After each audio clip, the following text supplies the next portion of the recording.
All right. So let's continue fatty acid metabolism. So today what we are going to do is we are going to do the opposite of what we saw in the last class. Last class, breaking down 16 carbon free fatty acid to acetyl-CoA and then how that can go through TCA cycle. So today what we are going to see is how we join acetyl-CoA molecules to make a 16 carbon fatty acid. Okay, so fatty acid biosynthesis. This is what we are going to see. So as we have seen at the very beginning introduction to metabolism, the catabolic pathways and anabolic pathways are not exactly the opposite of one another. Okay, so at least one reaction will be different and thermodynamically favorable in a given direction. Therefore, when catabolic pathway is active in a cell, you don't have anabolic activity pathway simultaneously active and vice versa. So the same applies here too. So here you're not going to have a situation where the 4 steps of beta oxidation are not going to be exactly in the reverse direction. Okay, and this is in this particular case, it starts with the very first step. In beta oxidation, one of the main regulation is the transport of the fatty acyl-CoA into mitochondria via the carnitine shuttle. Okay, so the acyl-carnitine transporter. So that step is a critical step there, because once it enters into mitochondria, it's destined for beta oxidation. So here, the activation of acetyl-CoA by means of carboxylating it. Okay, a carbon dioxide group is added to the acetyl-CoA molecule, converting into melanyl-CoA, and that step is the critical step or the committed step for fatty acid biosynthesis. And melanyl-CoA is not involved in beta oxidation. Okay, so only when you have an odd number of carbon atoms in a free fatty acid, so the last step generates a propionyl-CoA 3-carbon molecule, and that is carboxylated to make methyl-melanyl-CoA, and then an epimerase and a mutase converts that into succinyl-CoA. So there you saw the word melanyl, but there as a methyl-melanyl, and that becomes succinyl-CoA. So here intentionally melanyl-CoA is produced from acetyl-CoA by carboxylation. Okay, so that is the first step. So, and there we have our familiar enzyme. We have seen this carboxylase already twice. All right. So here the substrate is acetyl-CoA, and that is going to be carboxylated. So the enzyme is acetyl-CoA carboxylase. So we saw this first as pyruvate carboxylase. That is where we encountered biotin, a B complex vitamin, for the first time. So there we saw that biotin temporarily on its nitrogen, so here carries carbon dioxide, and its long arm extended by this enzyme's lysine side chain, where it is in amide bond with this epsilon amino group of the lysine, helps as a tether and switch from one active site to another active site, and generates oxaloacetate. So that is the example we saw. Okay, that is required for gluconeogenesis as well as an anaplerotic reaction, meaning replenishing the intermediates of TCA cycle. So there we encountered this first time, and there we went through the mechanism. So just to recapitulate our understanding of the mechanism, we will see that again here in the next slide. And the second time we encountered this enzyme was yesterday, the propionyl-CoA, when beta oxidation of odd number carbon free fatty acids end up producing at the very terminal part of it, this propenyl-CoA. There it is carboxylated to produce a D-methylmalonyl-CoA. Okay, so there we saw propenyl-CoA carboxylase. So today we are seeing it in using acetyl-CoA as substrate. So this is acetyl-CoA carboxylase. So the reaction mechanism, everything is identical to the other two enzymes. So here again, first an activated carbon dioxide formed by phosphorylating this carboxyl group of the bicarbonic acid. Okay, so the bicarbonate becomes phosphorylated by the first active site of the biotin carboxylase. So that's going to involve the ADP hydrolysis. And from there, then it is transferred, that activated phosphoryl or carboxyphosphate. Okay, so this one in anhydride linkage with the phosphate from ATP. So this is telling you the summary reaction. It's not telling you the intermediate, which I am telling, and that will be there shown in the next slide. And from that carboxyphosphate, the carboxyl group is carried on this nitrogen.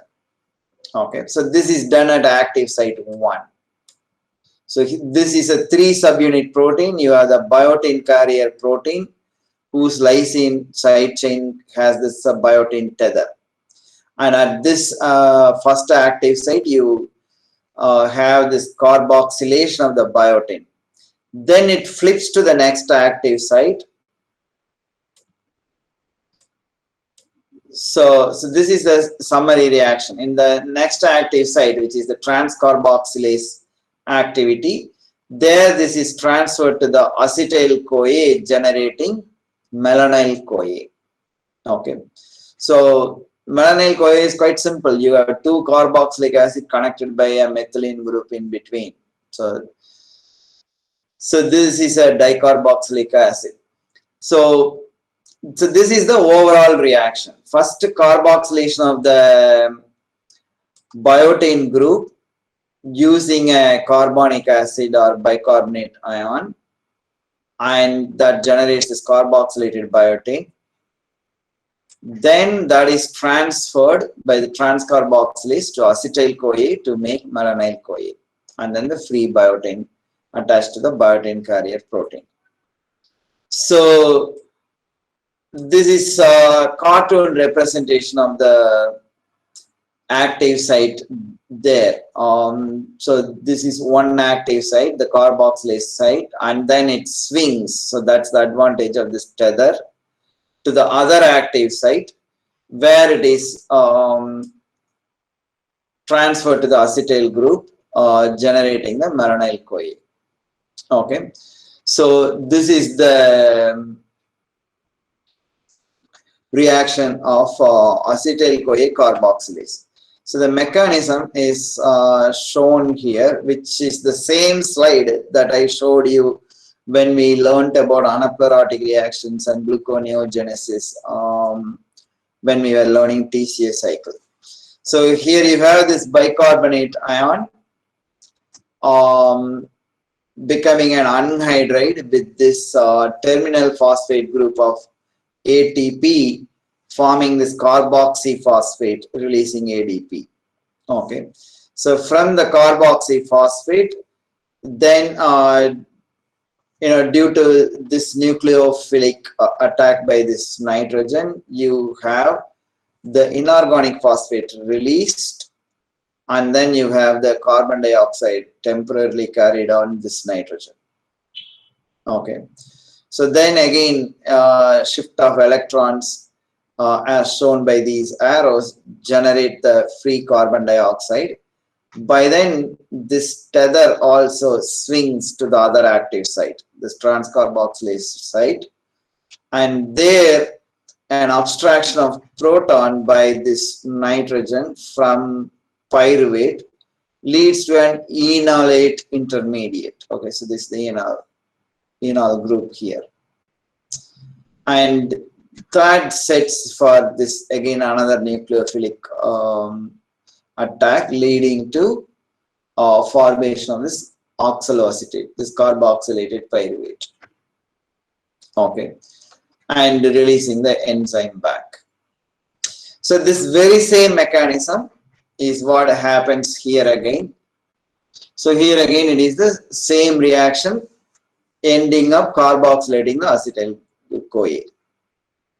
So why this complex carboxylating acetyl-CoA will become clear when we go to the the next step, and when we complete the fatty acid biosynthesis. Okay, so that is sort of summarized here, and then we will get into individual steps. This is again 4 steps. It's quite simple. Okay, it's not very complicated. So we will see that right here, why that melanyl group is important. So essentially for fatty acid biosynthesis, the substrates are acetyl-CoA. Okay, so acetyl-CoA 2 carbons at a time gets added, just like the way beta oxidation broke the fatty acid chain, the aliphatic chain, 2 carbons at a time. This carboxylation to generate melanyl group is actually making it an active molecule for this reaction. Okay, so remember the carbon-carbon single bond, the methylene bond in the aliphatic chain is very stable. So this is what I told you at the beginning of beta oxidation. And to make it amenable for breaking, we had that dehydration, then hydration to removal of the hydrogen atom first, not removal of water. It's a hydrogen atom, hydrogen molecule essentially, making a carbon-carbon double bond. Then that was converted by hydration to CHOH. Okay, and again another dehydrogenation there generated a C double bond O. So we created a carbonyl group like what you see here. So that is how that carbon-carbon stable bond has been converted into a labile, which is labile for cleavage.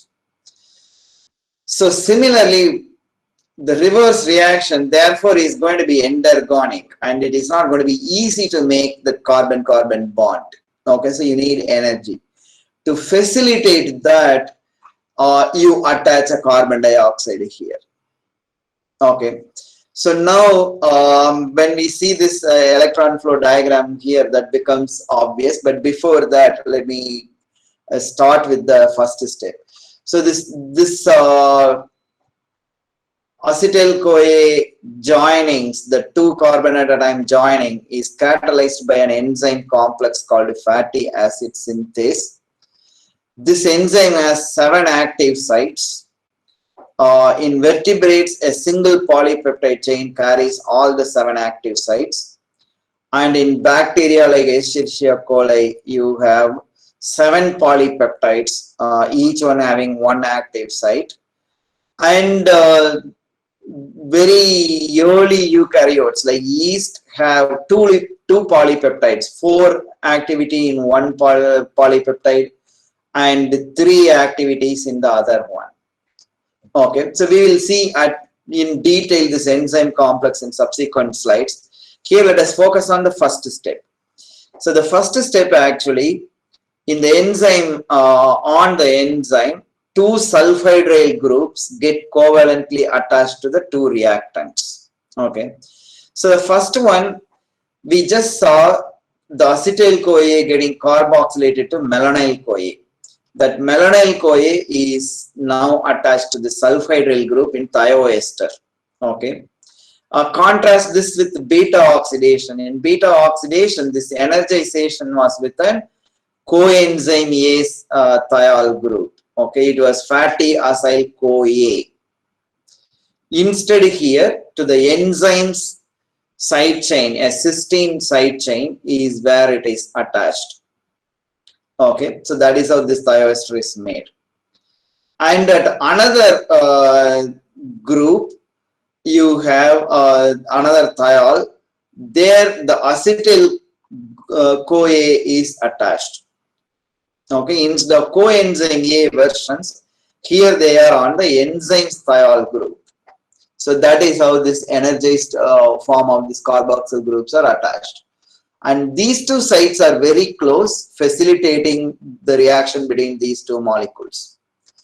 Now you can see once these are brought together like this is the first step, like joining the two.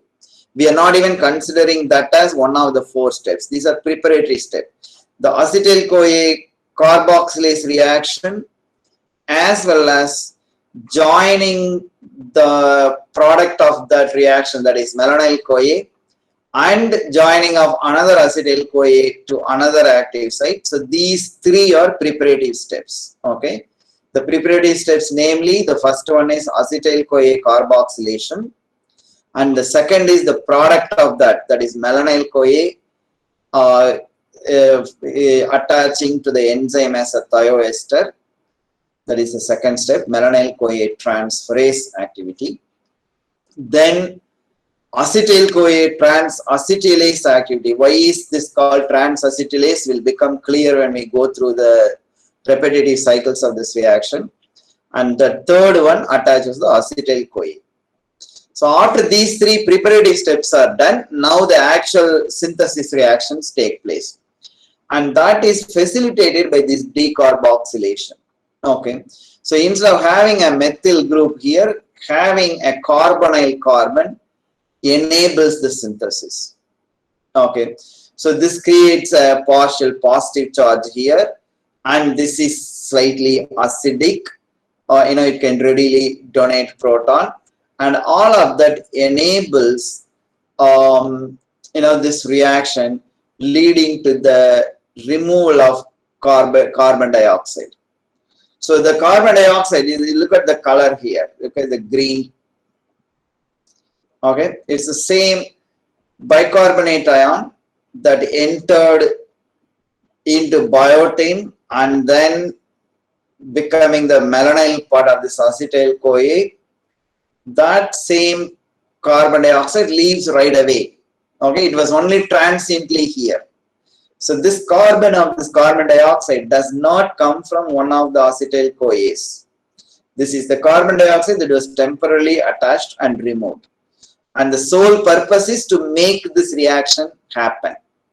Just bringing the right groups for the reaction. Essentially this carbonyl group, and as a result this being a carbanion and this being a partially positively charged, that enables the cleavage of this bond and shifting of this acetyl-CoA to the CH2, forming this beta keto structure on the one of the thiol groups. So this remains attached. So the first acetyl-CoA, which actually became malonyl-CoA, that is this pink one, and this new one is the one that is transferred to that. So the remaining steps are more like the reversal of beta oxidation. So here dehydrogenase removed and made a double bond. So now you do the opposite, reduction, taking energy from NADPH. Okay, so this NADPH production in mammals we did not see. That is the hexose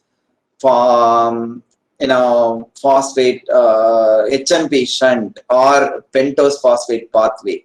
So we didn't look at that. That is a pathway of carbohydrate metabolism that generates pentose sugars required for nucleotides formation. And another product of that is the production of the NADPH. Okay, and in plants, of course, in photosynthesis we saw NADPH being produced. So there, that is not an issue. So here that HMP shunt or pentose phosphate pathway. So it's called by the 2 different names. They mean the same pathway. That pathway is an alternative pathway to glycolysis. Okay, and that generates pentose sugars as end product instead of pyruvate, and another product of that is NADPH, and that NADPH is used by this enzyme to reduce, and then you have this beta hydroxy structure. Then the third step is again another dehydration, okay, leading to double bond there. And the next step is a reduction again, and that reduction generates fully saturated methylene group here. So now the acetyl-CoA is now extended by 2 carbons. So these are the 4 steps. Essentially, the second, third, and fourth are chemically the reversal, although catalyzed by a different enzyme complex, chemically exact reverse of beta oxidation. So only the first step differs by this activation of acetyl-CoA by converting into malonyl-CoA and then a decarboxylation. So this decarboxylation facilitates the condensation reaction. Okay. Then reduction, dehydration, reduction. So now we'll see the enzyme in all its glory. So this is the 7 active site containing fatty acid synthase enzyme, and central to this is this acetyl carrier protein, okay, acetyl carrier protein, ACP, because it carries the initially the malonyl-CoA and later acyl-CoA as it extends, so it is acyl carrier protein as well, ACP. So and you have other activities, and they are all labeled in this diagram. So you have an acetyl-CoA ACP transacetylase. So that is the one that is going to charge one of the thiol groups with the acetyl-CoA, and then the other one here, malonyl-CoA acyl carrier protein transferase, that charges the other thiol group, that is the ACP thiol group, this one, with malonyl-CoA. Okay, so this one transfers to this synthase, beta keto acyl ACP synthase, because that structure is beta keto. So this is the beta keto group, and so keto acyl synthase, that's why it is called KS. Acetyl-CoA transacetylase, that's why AT. So then each of the other ones we will see as we go through this reaction one by one. So this diagram is just providing you the expansion for the abbreviation of the 7 active sites. Okay. So the first step, so each one is just before the step, the enzyme that is going to catalyze that is highlighted in blue. So the first step is acetyl-CoA ACP transacetylase that charges this thiol group with acetyl-CoA. So that is the first step. Then the next step, malonyl-CoA transferase. So this thiol group is going to be charged with the malonyl-CoA. So malonyl-CoA product of the acetyl-CoA carboxylase. So that's charged. Then this beta keto acyl-CoA synthase, meaning it is going to synthesize that molecule, this beta keto thing, condensation. So the condensation reaction is what we saw in good detail in the previous slide, at the very beginning, 2 slides ago. So that is the condensation releasing the carbon dioxide.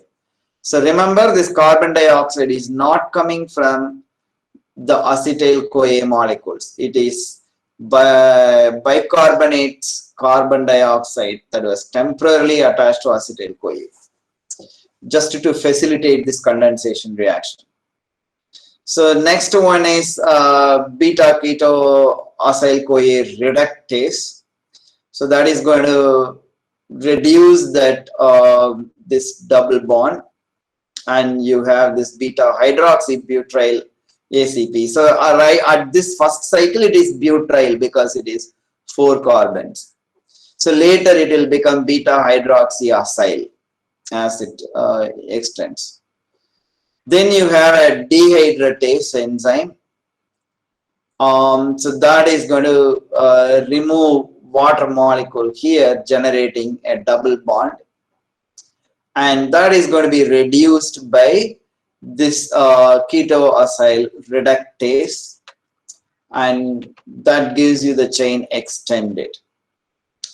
Now you have this acetyl-CoA transacetylase enzyme transferring this from this ACP thiol group to this synthesis, ketoacyl synthesis thiol group. Okay, so like this. So this is the reason it is called transacetylase. And then the first step again, malonyl-CoA transferase is going to malonyl-CoA ACP transferase. So that is going to bring a new malonyl-CoA into that site. So now in the second cycle, this is not acetyl-CoA, instead it is butyryl group. It's a butyrate. Okay, so if you hydrolyze this, is a butyrate, butyric acid. And like this, it keeps cycling. And you need to remember the new carbons that are being added come into this growing chain in the form of malonyl-CoA. Okay. And so the addition is near the carboxyl group, not at the methyl group. So that is made possible by this transfer. From here, it is transferred to this.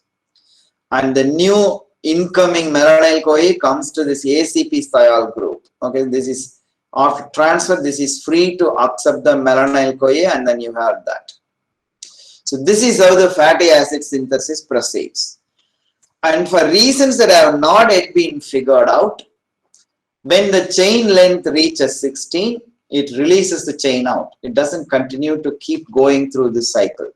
So we do not know how that is sensed and stopped. Some of the plant tissues make even shorter ones, 8 carbon to 12 carbon ones also. The E. coli enzyme and most of the animal enzymes release after 16 carbon. Then a separate set of reactions which we will not go through because every little detailed reaction of biochemistry is not essential for an introductory course. So this is the main part of fatty acid synthesis. So I'm not going to go into elongation phase.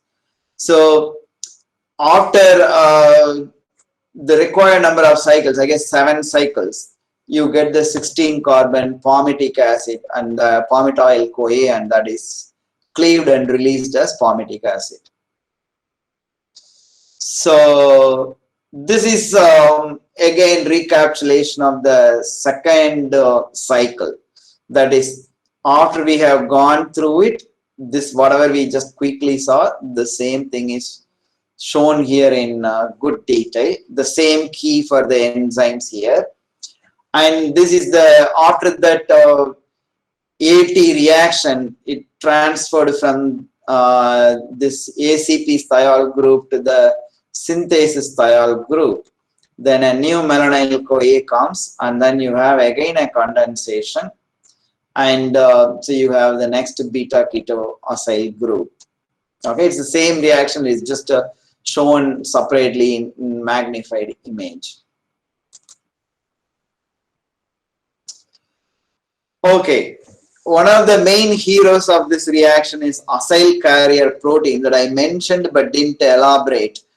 So if you remember coenzyme A structure, so we have a pantothenic acid and a mercapto group attached to it, mercaptoethylamine there, providing the SH group. Very similar thing here, this acyl carrier proteins carries this pantothenic acid moiety, and at the end of it you have this sulfhydryl group. So this is a 4-phosphopantothene, that is the structure. Okay, this whole thing from here, phosphopantothene. So this is the pantothene moiety, and so that has this sulfhydryl group. So this is the one that carries the melanyl CoA. And this arm helps in swinging from one active site to the other active site. You see here. So you need this long arm helps it to reach all the active sites here.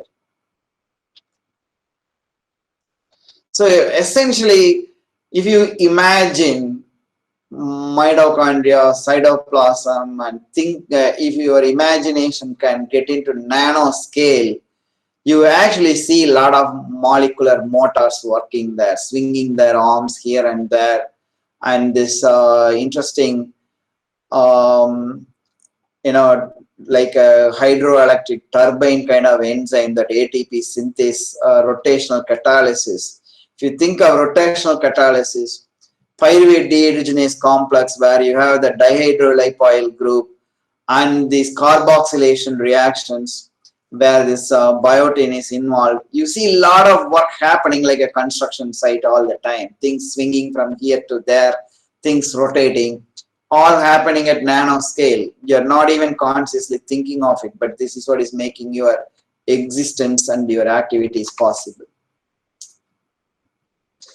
So this is summary of the entire series of reactions to make the palmitate. Okay, so we saw this first step after the preparatory steps. Remember, by this step we have gone through 3 reactions: this carboxylation, loading on the ACP thiol group, loading on the synthase thiol group, then condensation, reduction, dehydration, reduction. Then you get this, and then you go through this multiple cycles. So that is 1, 2, 3, and then 4 more. Then you end up getting 16 carbon palmitate. Okay, so now that we have understood the 4 reactions plus the 3 preparative, let us say 7 reactions that make fatty acid biosynthesis possible. Now let us look at where the raw materials are coming and how that whole thing is, the shop floor operation is handled. That is what is shown in this slide. So it is not very complex. It just looks complex, but if you begin in the right place and look at it, it is not difficult. So while beta oxidation, TCA cycle, pyruvate dehydrogenase complex, all of them are in mitochondria. Okay. So therefore, acetyl-CoA is produced in the mitochondria.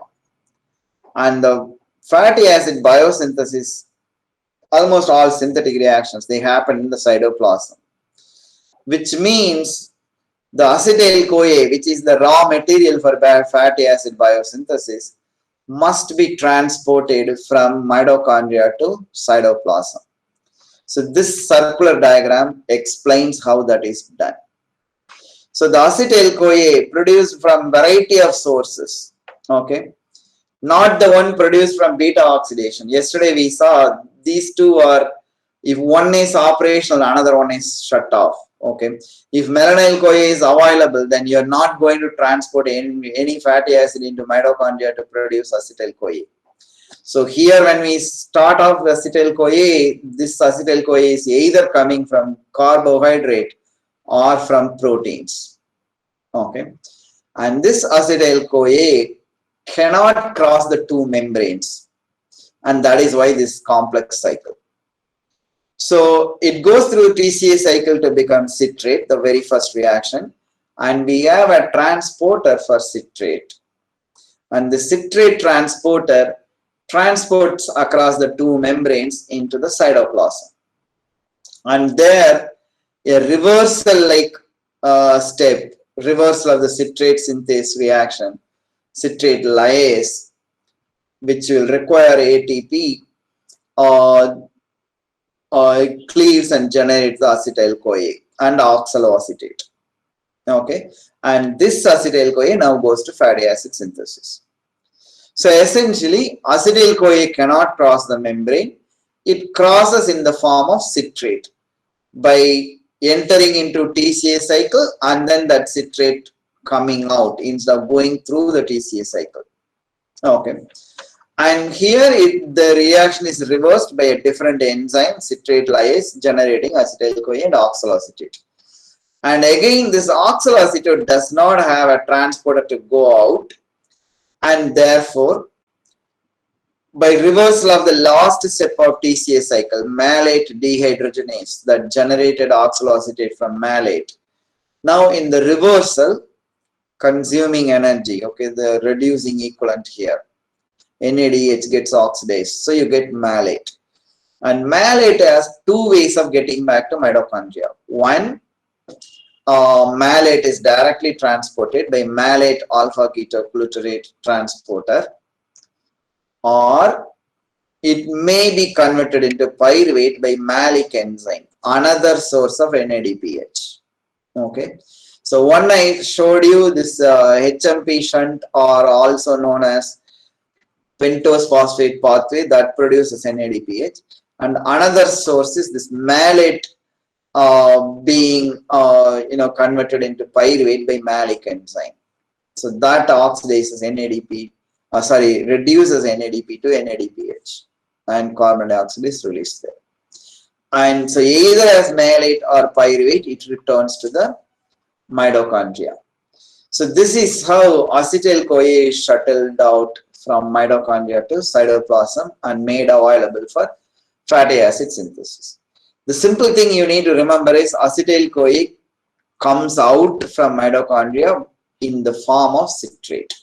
So the last thing in this is how is this pathway regulated? Again, it's a regulation, although have been elaborate set of experiments over a long period by a lot of labs to figure out the regulation, but it simply follows common sense. The products become feedback inhibitors, substrates become activators. So that's the basic thing. So whenever you have citrate accumulation, and that citrate acts as a positive effector on ACC, okay, the acetyl-CoA carboxylase. Yesterday we saw this, and I told you this enzyme you have not encountered yet because it is part of the fatty acid biosynthesis. But today we have seen it in all its glory, and this is this famous ACC. And this is the first step I told you. Melanyl-CoA means you are committing to making fatty acid. And that gets activated when the substrate is available. Citrate means like a camouflaged form of acetyl-CoA. We just saw that in the previous slide. So citrate activates. If you have plenty of citrate, meaning you have a lot of carbohydrate becoming pyruvate, becoming acetyl-CoA, and the TCA cycle is filled with its intermediates, and therefore that stimulates this, and that can now use the acetyl-CoA that is transported in the form of citrate into the cytoplasm, and it can convert into melanyl-CoA. So citrate as a positive regulator is the new information we are learning today. So yesterday we saw this glucagon, epinephrine, and this phosphorylation, dephosphorylation regulation of ACC. Okay. The new information added today is citrate as a positive regulator, and how that makes sense based on what we have learned in the fatty acid biosynthetic pathway steps, as well as the mitochondria to cytoplasmic shuttle of the acetyl groups. And the second information that we added today is the end product palmitate-CoA acts as a negative allosteric effector of this ACC enzyme. Okay. And the third new information today is insulin, which is secreted when you have high glucose. Okay, when you have high glucose, then only you will have high citrate. So this one promotes citrate lyase in the cytoplasm. This is the one that is going to cleave citrate and generate acetyl-CoA in the cytoplasm. So that one activates the citrate lyase. And this fourth point we have seen yesterday. Okay. So acetyl-CoA carboxylase therefore is subject to both covalent modification, that is dephosphorylation stimulated by insulin, and phosphorylation stimulated by glucagon and epinephrine. Okay. respectively activates and deactivates. That is the covalent modification. And now we have seen allosteric effectors, positive effect by citrate, negative by palmitoyl-CoA. So this is a key enzyme, and therefore it is multiple levels of control, meaning multiple molecules regulated, but two important distinct mechanisms. One is allosteric regulation and another one is covalent modification. So this is how both the hormonal and allosteric regulation control fatty acid biosynthesis, because it is key. This regulation, optimum regulation of this is critical to maintain constant body mass for more than 40 years of adult life in Homo sapiens, without, regardless of how much food intake comes in and how much physical activity you have. In a healthy situation, it maintains a constant body weight as an adult for more than 40 years. And that sort of a thing requires these kind of very fine controls. We can't leave lipid metabolism only looking at these aliphatic molecules, free fatty acids. We are not looking at triacylglycerol formation, okay? But sterols require our attention. So therefore, we will look at biosynthesis of cholesterol, the very first central steroid molecule from which other sterols are made. So cholesterol biosynthesis we will discuss on Monday. That's next class. Yeah, if you have questions.